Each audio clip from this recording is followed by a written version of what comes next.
All right, hello everyone. I'm picking up from where I left off in the previous video. Now I'm going to be talking about the economic surplus that is lost from taxation, and also talking about tax incidence, or this idea of who actually bears the burden of taxes. Okay.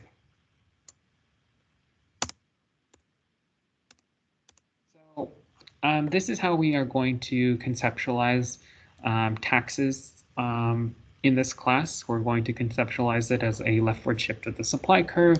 I encourage us to imagine we're going to make a lot of simplifying assumptions to kind of wrap our heads around some of the core ideas surrounding this class. And so we're going to assume that this is the market for sodas, right? We watched a video about soda taxes.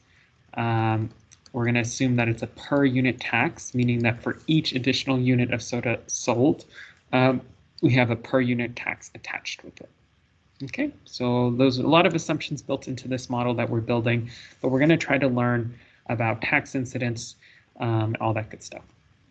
So before the tax, likewise, from the previous portion, I want to go ahead and just highlight. I'm going to highlight in yellow. This is going to be the consumer surplus. We said it's everything above the price. So P2 represents the market clearing price, or the market at allocative efficiency, and below the demand curve. And then producer surplus represents everything above the supply curve, or the marginal cost curve, however you want to think of the supply curve, which I'll highlight in orange, and below the price, as we can see here in this model. Pretty simple, huh? Simple, simple, simple. And so these two together represent total surplus. And I invited us to think about, as we can see, we can use the letters to sort of highlight for us. After the tax, essentially what a tax would do, a per unit tax, is that it would put a gap between the price that buyers see and pay and the price that sellers receive. Right, and the reason why we conceptualize this tax, or this per unit tax, as a shift in the supply curve, we can actually think of it as an inward shift of the demand curve, but for this introductory economics purposes, we're going to think of it as a leftward shift of the supply curve, is because, and I would argue it really doesn't matter how we think about it, because tax incidence should tell us that we should expect drops in consumer and producer surplus that are the same no matter who the government specifies pays the tax. But I'm digressing. But the reason why we think about it as a leftward shift in the supply curve is because we are, in essence, thinking that the price of the good, from the consumer's perspective, the price for the good has increased at every single quantity point, right? The price of the good has increased at every single quantity point, meaning that there is a shift from the consumer's perspective. Let's say that the per unit tax is $1. They no longer think of buying a Coke at the store as just a cost of $1. They think of it as spending $2, or because they have to include the tax in their estimation, right? And shifting the supply curve to the left allows us to also conceptualize this idea that for suppliers, the price that they are receiving is different, and there's a gap between the price that the buyers are receiving and the price that the sellers are paying. Right, and so we represent this tax, this per unit tax, as a leftward shift of the demand curve, right? And what we should see is right here should be the per unit tax.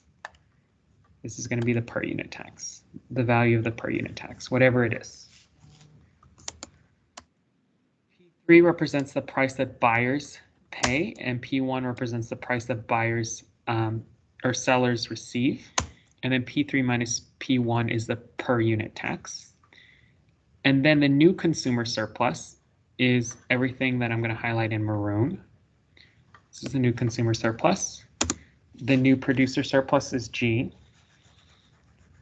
And I'll show us why, because there is a gap between the price that the buyers receive. I'm sorry, the price that the buyers pay and the price the sellers receive. And B plus C plus H and F represent the tax revenue. So I'm going to highlight tax revenue, blue.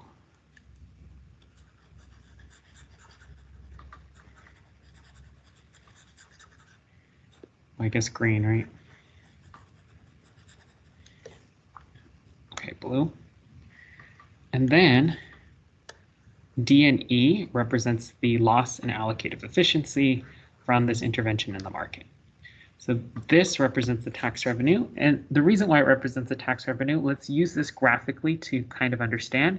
The new quantity that is going to be exchanged in the market is right here, right? And we can see that it is a quantity where marginal benefit is greater than marginal cost and not equal to marginal cost. So we lose a lot of surplus, right?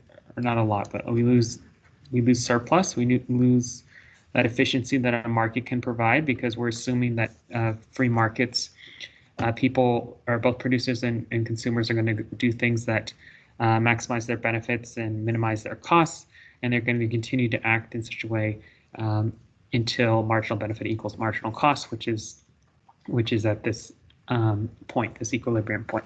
But we shifted with the tax. We think of it as a shift in the supply curve and essentially an increase in the price for demanders, for consumers. The price for sellers, the price sellers receive, remains the same, but nonetheless, it is going to have an impact on their surplus as well, as we can see. But this is the new quantity in the market, and we know that quantity or revenue is the formula for revenue is Q times P. And so the formula for government revenue should be the quantity exchanged in the market, right? So the quantity exchanged in the market. And we said since it's a per unit tax, it should be the exact quantity exchanged in the market multiplied by that tax, right? And that tax is represented here, right? Between the difference between the price that buyers pay and the price that sellers receive. Right, that's where that tax is represented.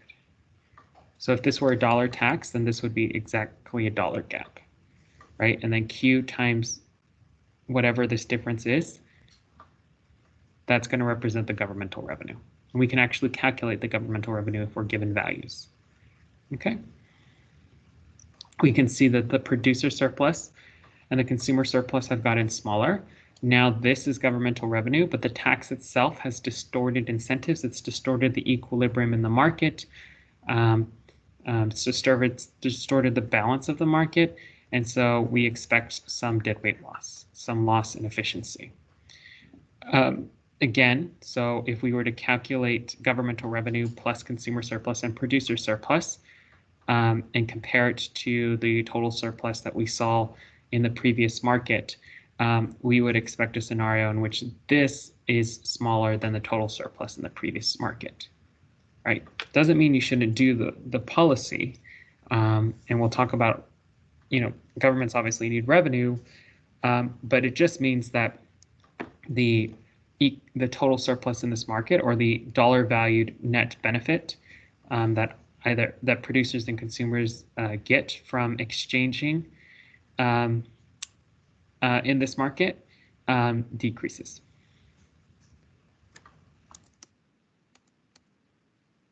Okay. Now, incidence is this idea that who actually bears the burden of a tax doesn't matter. And so I use this funny example, well, I thought it was funny, of Martin Shkreli. Oh, I forgot to say my pun.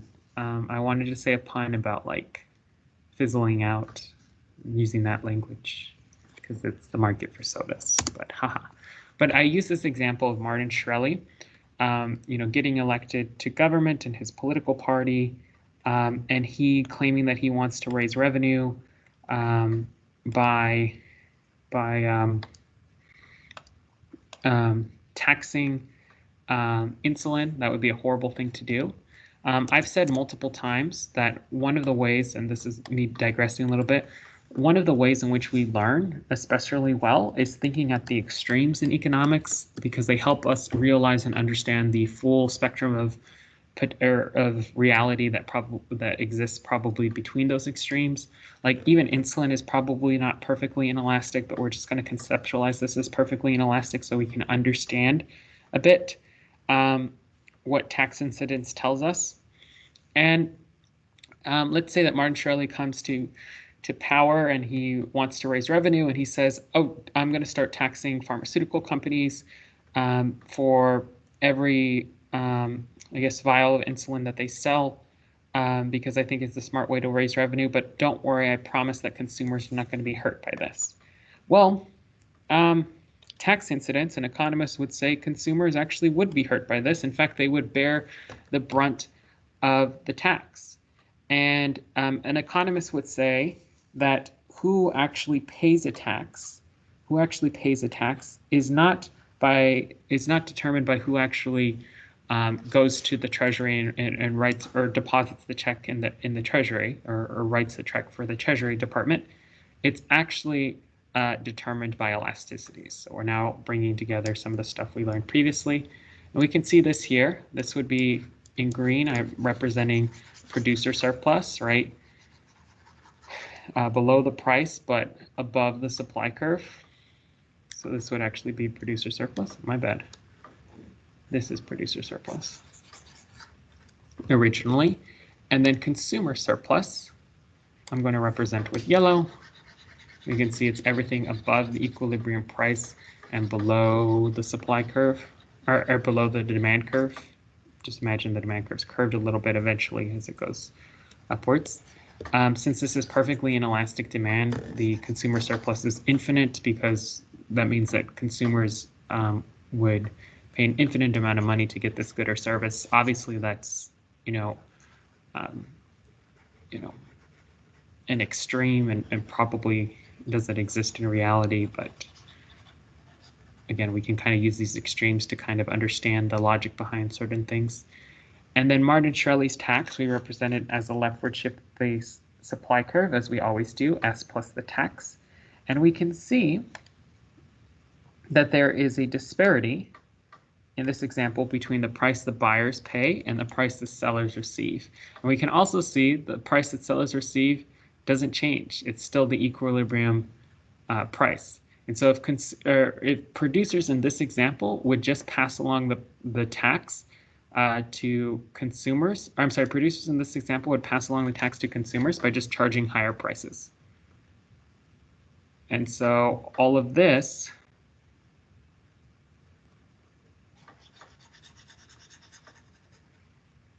now becomes governmental revenue. It's the gap between the price that buyers pay and the price that sellers receive.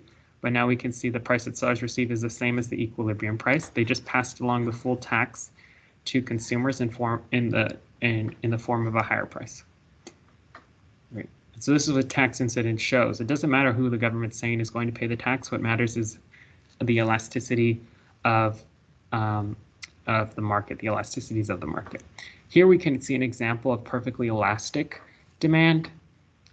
Again, this is an extreme that's going to help us realize the full potential that exists in reality. And here we can see the consumer surplus doesn't exist, because at this point there's no surplus benefit that consumers get from buying this good, right? From purchasing this good at this equilibrium price. There's no surplus benefit, meaning that at any change in price that we would expect, these consumers, like an increase in price, we'd expect these consumers to completely leave the market for this good. There's no surplus benefit that these consumers derive from the price as it is. And so we can see everything below the demand curve and above everything above the supply curve, the original supply curve, and below the price is, I'm going to represent it in red. This is producer surplus. We don't have anything to highlight for consumer surplus, because they would not buy this good at $1 or a cent more perfectly elastic demand. And then the taxation for this good, the S plus the tax, you add the tax, and we'll see who gets hurt. It's producers again. So at this new price point, you can see everything below the price. So this below the price and above the supply curve. So right here, the small little triangle becomes the new producer surplus. This becomes the new tax revenue. So we see that, you know, the person that is hurt the most is producers in this example. This triangle becomes, let's see, highlighter, inefficiency. Right, because the new quantity exchange in the market is here, and so we lost, you know, a quantity exchange in the market, and effectively for producers, we can see that the price exchange in the market had fallen, right, and therefore we can see the new producer surplus is significantly smaller. Okay. So there's a gap between the price the buyers pay and the price that sellers receive. And the price that sellers receive above the new supply curve, or above the supply curve, the price sellers receive above the supply curve is the new producer surplus. So we can see that all of this tax is paid by producers. So incidence of the tax and elasticity, the extremes can help us realize the potential that exists in reality. And so this is more inelastic demand and more elastic demand, and you can see, you try these on your own, see what the consumer and producer surplus would be from those taxes. Now this is what you had to work on. You had to work on the following free response question. This is question number 2 in your packet for this week. It says, use the graph. The labeling is just a way you can highlight. Using the label on the graph, identify each of the following: the equilibrium price and quantity before the tax. It's right here, $12. The area representing the consumer surplus before the tax, A, B, C, F. The area representing the producer surplus before the tax, everything above the supply curve but below the price. Assume that the tax is now imposed based on the graph. Does the price paid by buyers by the full amount of the tax? And explain. Okay, no, because remember we said that elasticities matter. And we can also see conceptually at the new equilibrium price point, so at 13, that the price, the tax itself is $2, but the previous equilibrium price point was just $1. And so the supply curve does shift to the left by supply plus the tax, but because of elasticities, we don't see the price paid by the buyers to rise by the full amount, meaning the $2 of the tax, because producers are going to have to pay that tax too, or internalize some of the costs associated with that tax itself, right? And this is the importance of elasticities. It doesn't matter if the government says this is going to be a tax on consumers, producers are going to have to internalize that cost too. And so no, the price that the buyers pay does not rise, right? Meaning that at the previous equilibrium point does not rise by $2, the new price. Using the following, identify each of the following after the imposition of the tax: the net price received by sellers, the amount of the tax revenue. You can do all the rest of this.